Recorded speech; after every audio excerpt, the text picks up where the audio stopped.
بسم الله الرحمن الرحيم الحمد لله رب العالمين مالك يوم الدين إياك نعبد وإياك نستعين اهدنا الصراط المستقيم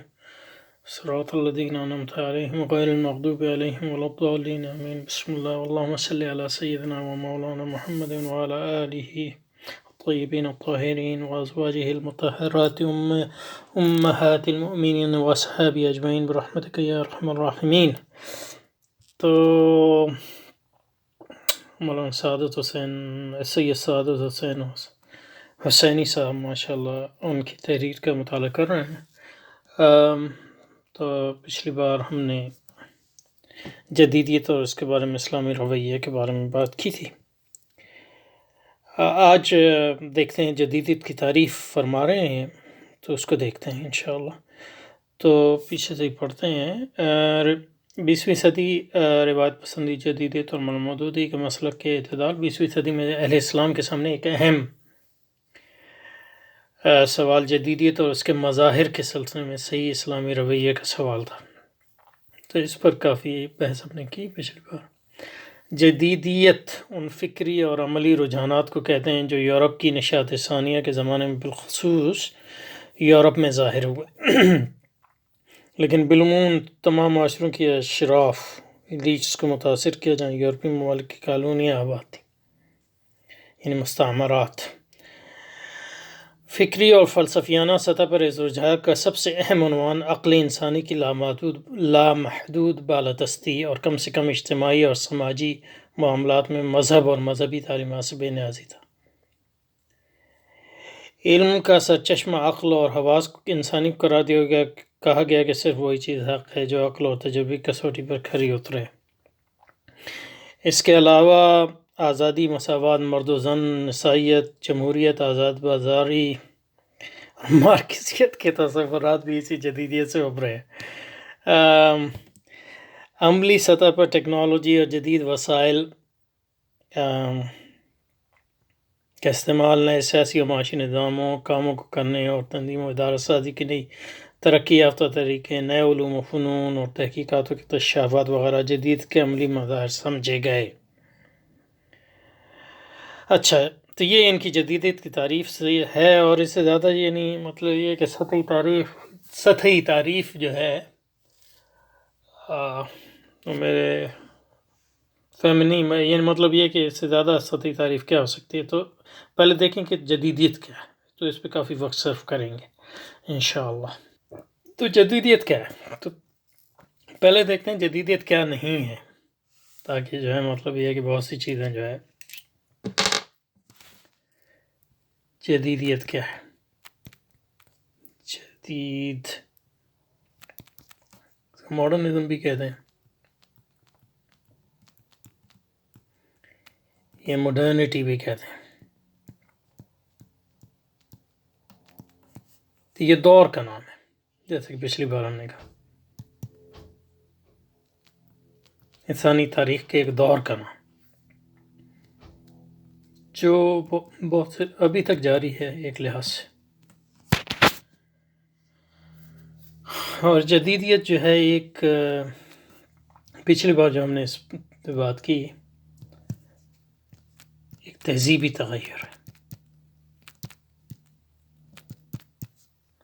ان معنوں میں کہ قرون وسطیٰ کی جو عیسائی تہذیب تھی،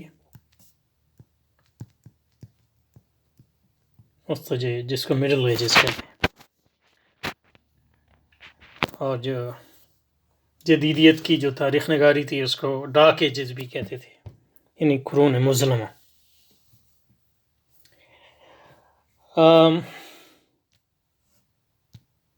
تو قرون وسطیٰ کی جو عیسائی تہذیب تھی اس کی جگہ جو ہے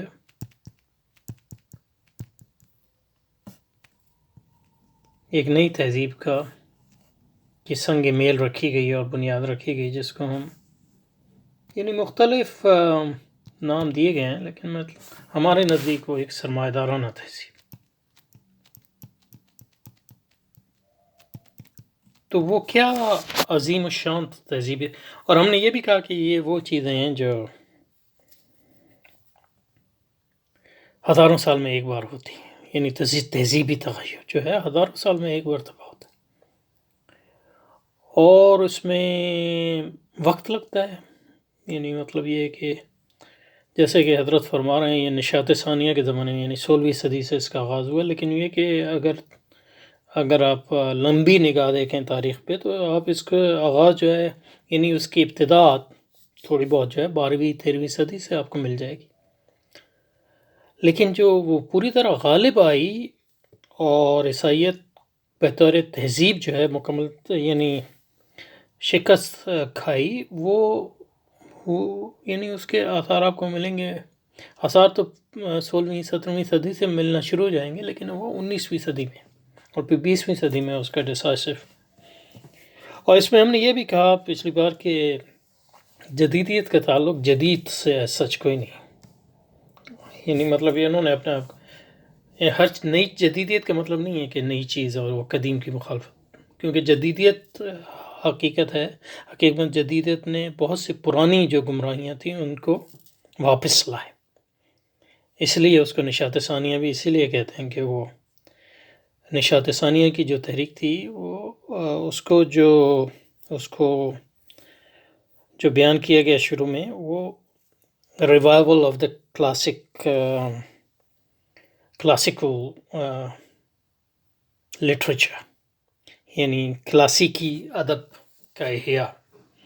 یعنی کلاسیکی ادب کا مطلب ہے یونانی اور رومی ادب کا احیاء۔ تو بہت سے جو رومی اور یونانی گمراہیاں جو عیسائیت نے یا تو بالکل رد کر دی تھیں یا اس کی ایک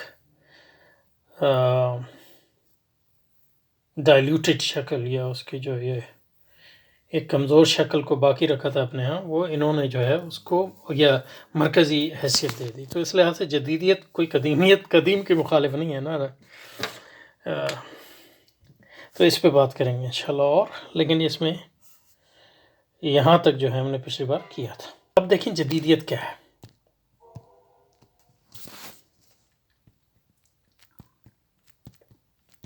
تو پہلے دیکھیں جدیدیت ہے کیا نہیں ہے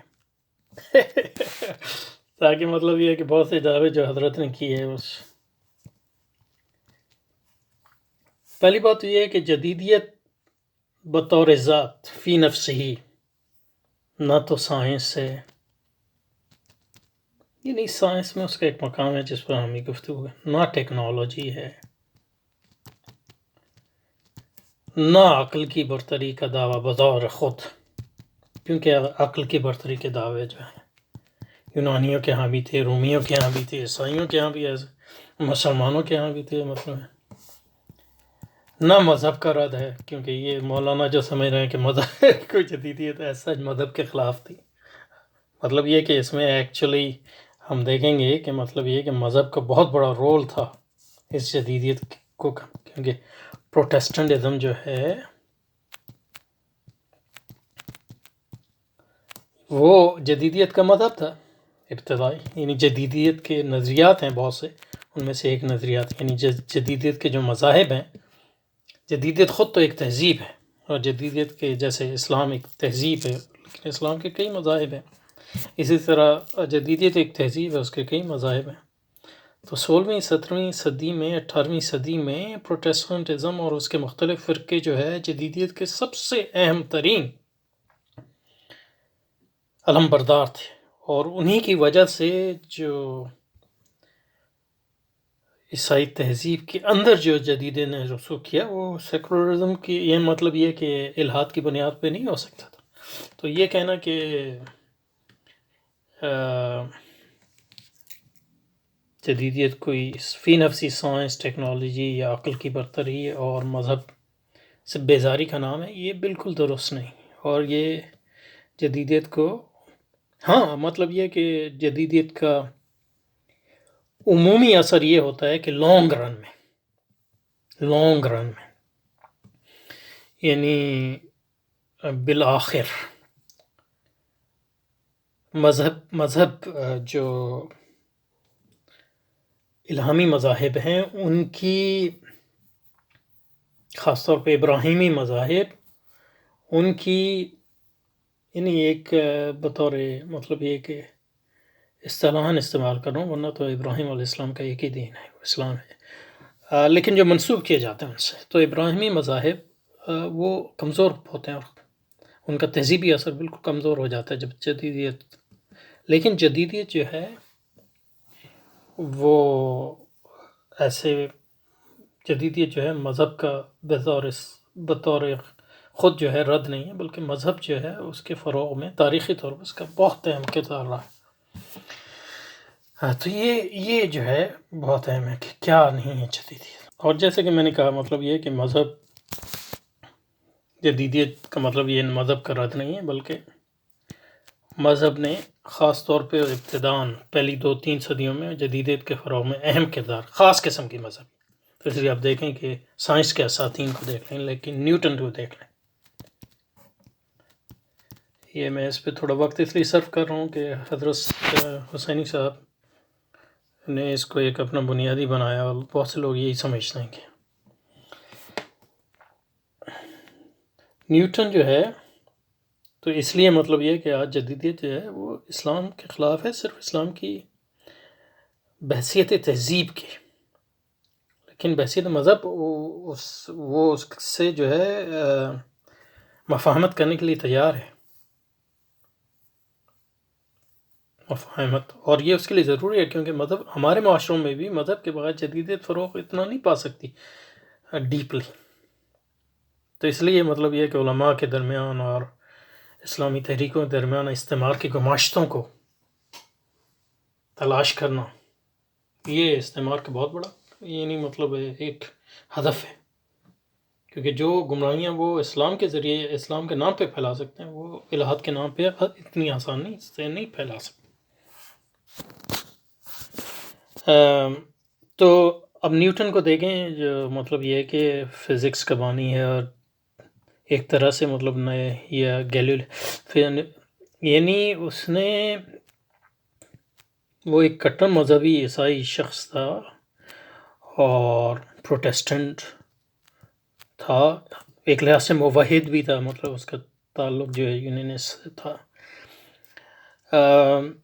اور اس نے جتنا وقت اس نے صرف کیا سائنس اور فزکس اور فلکیات کے مطالعے کے لیے، اس سے زیادہ وقت اس نے صرف کیا بائبل یعنی انجیل، عہد نامہ قدیم، انجیل اور تورات اور عہد نامہ قدیم اور عہد نامہ جدید کے مطالعے کے لیے. اور اس کے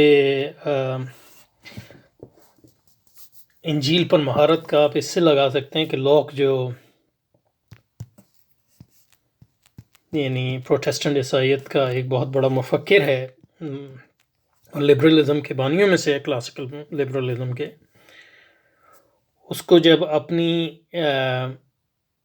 انجیل کی تفسیر اور تعبیر پر رائے لینی ہوتی تھی، تو وہ یعنی مطلب یہ ہے کہ وہ زیادہ اہم سمجھتا تھا کہ نیوٹن کی رائے لے انجیل کی تفسیر میں، اس سے کہ اس کی رائے لے فزکس کی اپنی سمجھ اور فہم کی جو ہے اس کے لیے. تو آپ سمجھ لیں مطلب یہ ہے کہ، اور یہ جو ہے جدید سائنس کے بانیوں میں سے اور سائنسی منہاج کے بانیوں میں سے. اس طرح آپ گیلیلیو کو دیکھ لیں کہ مطلب وہ اس سے پہلے گیلیلیو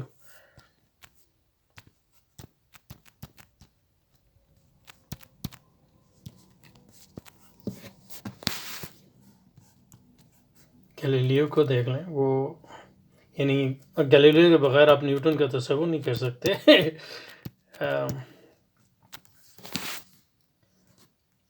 اور گیلیلی جو ہے وہ ریاضی دان بھی ہے اور طبیعت کے بانیوں میں سے بھی ہے، جدید طبیعت کے، لیکن آپ کو پتہ ہے کہ وہ بائبل کا مفسر بھی تھا. اور حقیقت یہ ہے کہ مطلب یہ کہ اس کو جو نظر بندی ملی تھی وہ اس پہ نہیں ملی تھی کہ اس کے ریاضی کے اور طبیعت کے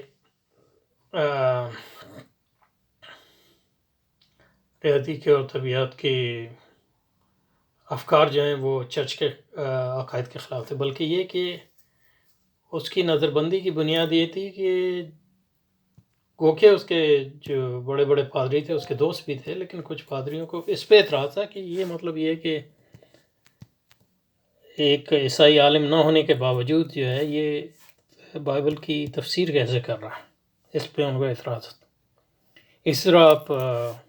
یعنی ڈیکارٹ کو دیکھ لیں، ڈیکارٹ مذہبی آدمی تو اس کو نہیں کہہ سکتے، لیکن وہ اس کے یہاں مطلب اس کی علمیات میں جو ہے وہ بھی مطلب وہ عیسائی تھا، کیتھولک عیسائی تھا،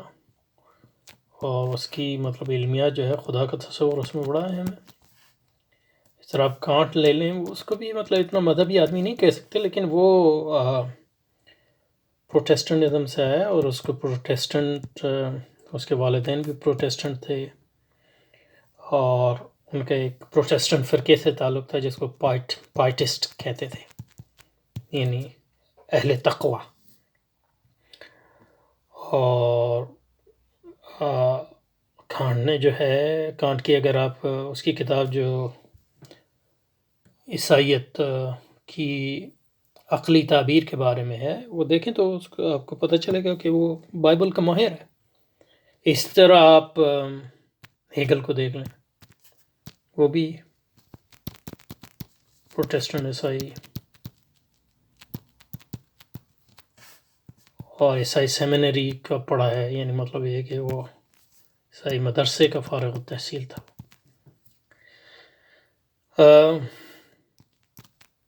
اور اس کے فکر میں عیسائیت کا بہت بڑا جو ہے اثر ہے، حتیٰ کہ مطلب نیتشے جو ہے وہ جو دریا ہو گیا جس نے خدا کا انکار کیا، وہ بھی مطلب پادریوں کا بیٹا تھا، نہیں ایک پادری اس کا باپ نہیں، اس کے مطلب آبا اجداد سارے پادری تھے۔ اور آپ اس کے اگر گہرا مطالعہ کریں تو عیسائیت کا ایسا مخالف نہیں ہے، بلکہ عیسائیت کی اس تعبیر کا جڑ۔ تو کہنے کا مقصد یہ ہے کہ مذہب جو ہے وہ جدیدیت اور مذہب میں کوئی تضاد نہیں ہے سچ، صرف یہ ہے مذہب ان مذاہب سے اس کا توافق نہیں ہے جو تہذیب کے علم بردار ہیں، جو یہ کہتے ہیں کہ مطلب یہ کہ تہذیب کی بنیاد مذہب پہ ہوگی، اور جو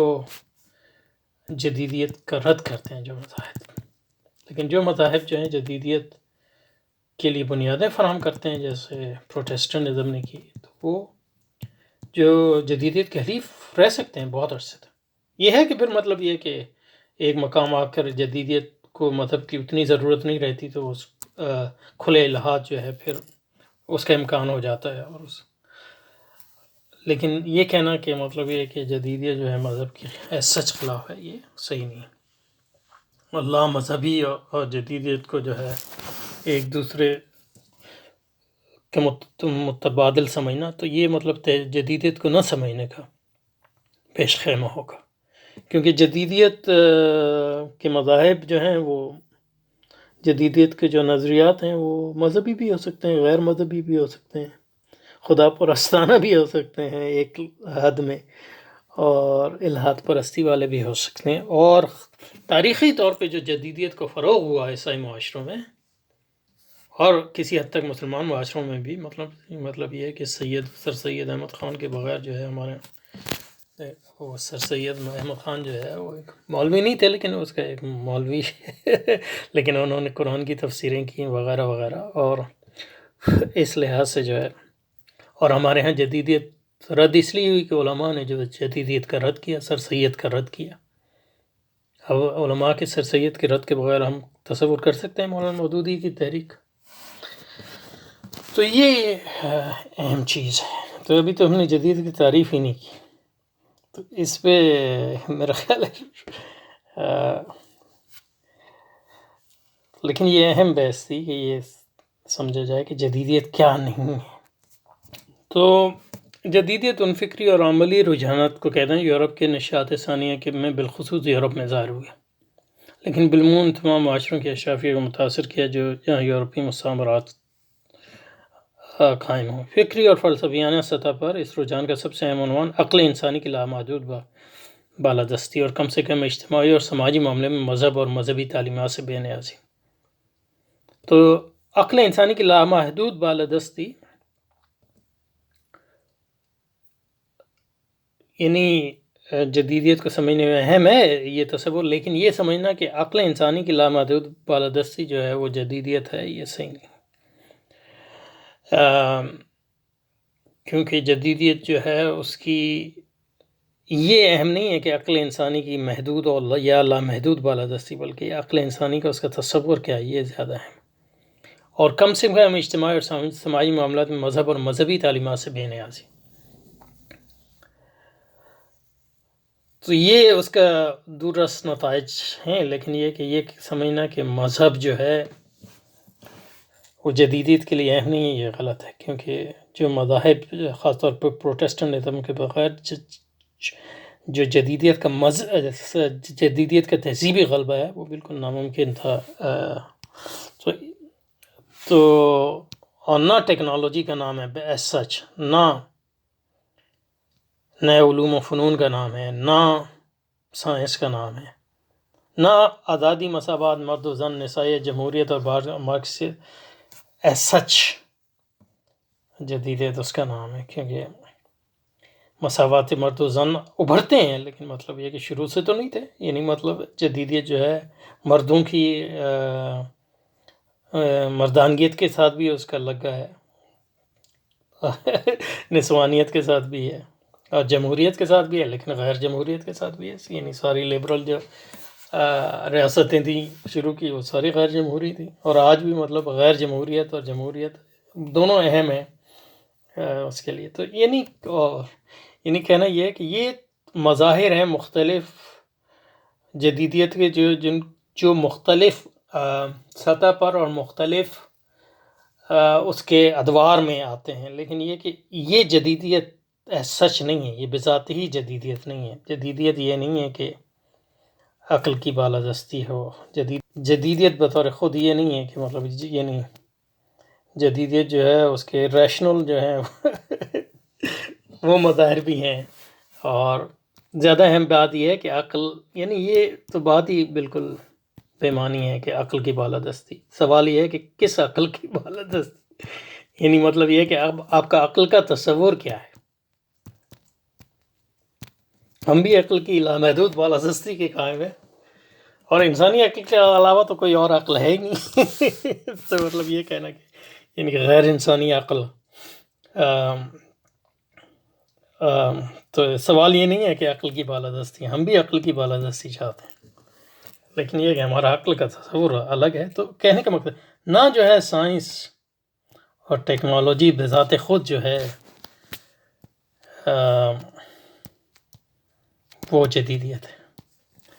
تو یہ اس میں ہم نے دیکھا کہ سائنس بھی جدیدیت نہیں ہے بذات خود، نہ ٹیکنالوجی جدیدیت ہے، نہ عقل کی بالادستی جدیدیت ہے، نہ مذہب کے